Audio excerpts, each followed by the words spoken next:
বান্দা তার সাধ্যের সবটুকু চেষ্টার পরে নতজানু হয়ে যখন বলবে হাসবুনাল্লাহ, আল্লাহ তুমি আমার জন্য যথেষ্ট, নি'মাল ওয়াকিল, তুমি আমার শ্রেষ্ঠ অভিভাবক, তখন তার কি দরকার না দরকার এটা ডিল করে স্বয়ং আল্লাহ। আমার মায়েরা, আমার বোনেরা, আপনারা এই দোয়াগুলো পড়বেন, আপনার স্বামীকে শেখাবেন, সন্তানকে শেখাবেন, আপনার পুরো পরিবারটাকে জান্নাতের টুকরো বানিয়ে দিবে কে?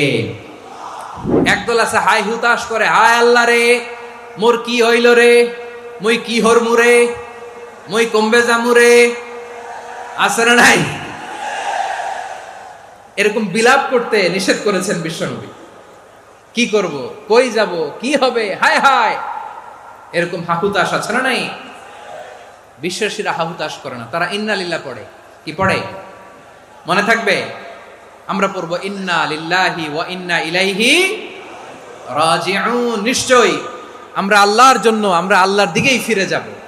এরপর পড়বো আল্লাহুম্মা আজুরনি ফি মুসিবাতি ওয়া আখলুফ লি খায়রাম মিনহা, আল্লাহ আমি যে বিপদে ধৈর্য ধারণ করলাম এটার সওয়াব দিও, আর যা হারালাম তার চেয়ে ভালো কিছু দিয়ে বদল করে দিও। সুবহানাল্লাহ পড়েন। বিশ্বনবীর হাদিস শুনলেন উম্মে সালামা রাদিয়াল্লাহু তাআলা আনহা, ওনার স্বামী হলো আবু সালামা। মজার ঘটনা খেয়াল করে শুনেন আমার প্রিয় কলিজার টুকরা ভাইয়েরা, কানগুলো খরগোশের কানের মতো খাড়া করে আমার দিকে তাকান। সাইয়্যিদাতুনা উম্মে সালামা রাদিয়াল্লাহু তাআলা